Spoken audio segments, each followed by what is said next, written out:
On va voir ici une petite caricature, d'accord, qui se faisait à l'encontre des Juifs, et on va les comparer avec des titres des journaux d'aujourd'hui sur les musulmans, d'accord. Regarde ici un petit peu avec moi. Bien sûr, avec toujours le juif, le chapeau noir, costume, un homme d'affaires, etc. Et ici, bien sûr, toujours l'arabo-musulman, la barbe, le turban, intégriste, voilà, tout ce que vous voulez. Voilà, les fous d'Allah sont parmi nous.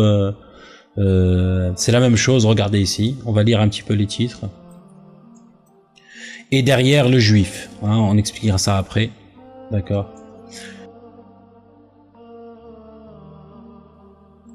Ensemble, nous l'écraserons, bien sûr, avec un soldat du Troisième Reich et un Français, contre un Juif ici, avec une bague en or, etc. Le cliché, voilà.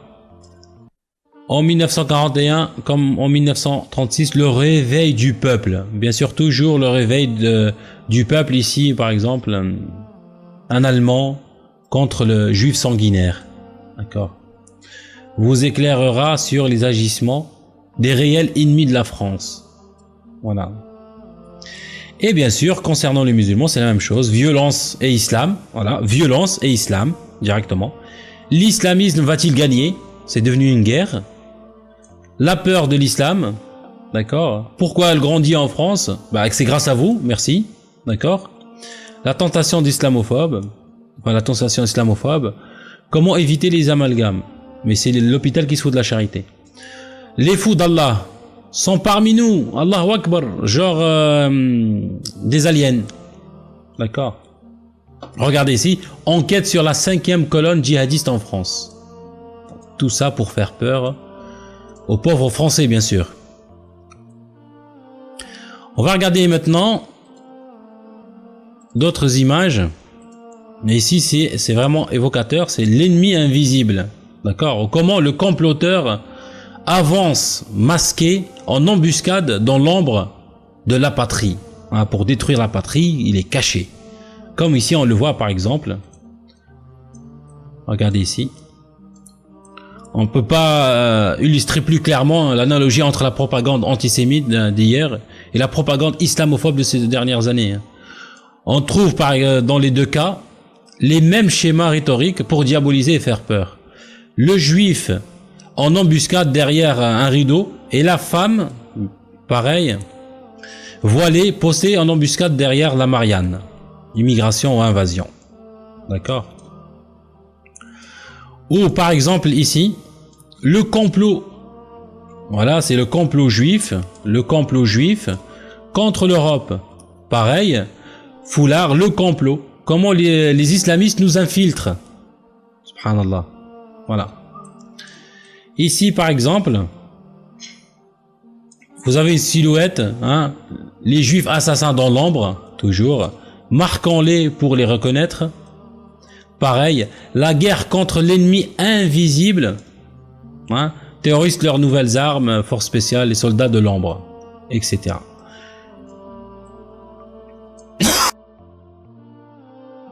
Et enfin, ce dessin satirique, d'accord, sur l'affaire Dreyfus, montrant un juif, bien sûr caché derrière le visage ici un juif caché derrière le visage de Zola d'un côté, et bien sûr d'une Marianne, voilée de l'autre pour illustrer le titre « Naturaliser l'invasion qu'on nous cache ».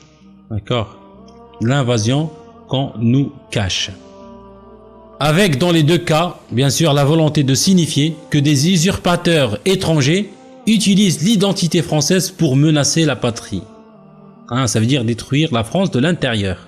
Voilà ce qu'ils veulent faire croire, justement, aux Français. Ils veulent déclencher carrément une guerre.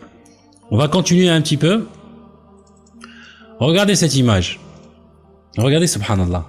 C'est même sans commentaire, mais on va commenter quand même. Regardez ici.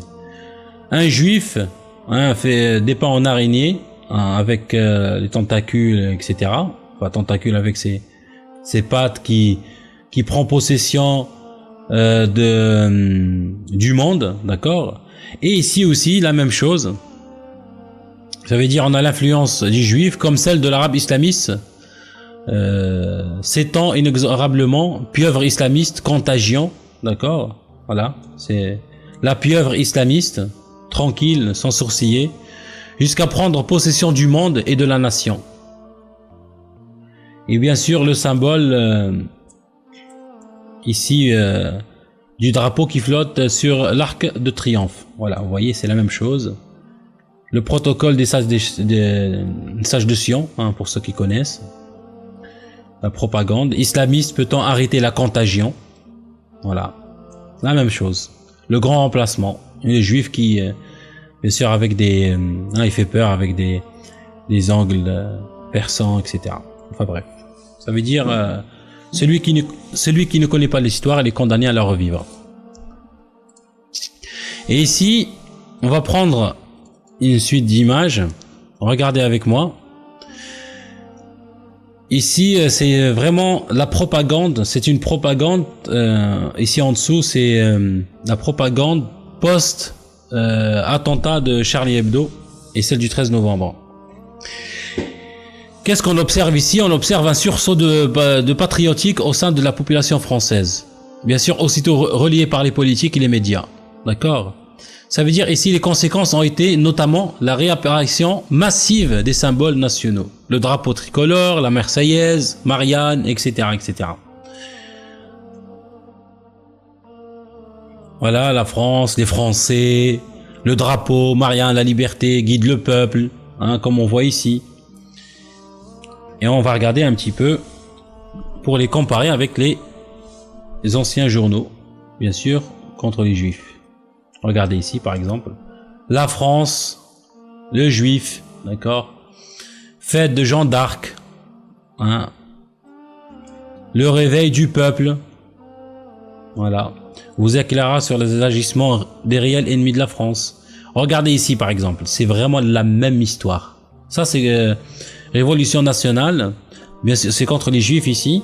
Wallah, on a la même histoire. Regardez, la France, ça veut dire ici c'est les Français, bien sûr. École, artisanat, d'accord, patriotisme, légion, discipline, ordre, épargne, courage, travail, famille et patrie. Et qu'est-ce qu'on a ici? Les juifs paresse, démagogie, etc., etc. Hein, capitalisme, communisme, voleur, tout ce que vous voulez. On a la même chose. Wallah, on a la même chose aujourd'hui. Regardez aussi comme l'image. Ensemble, nous l'écraserons. Avec un Français, à côté de lui, un soldat du Troisième Reich, et le juif avec la caricature du juif.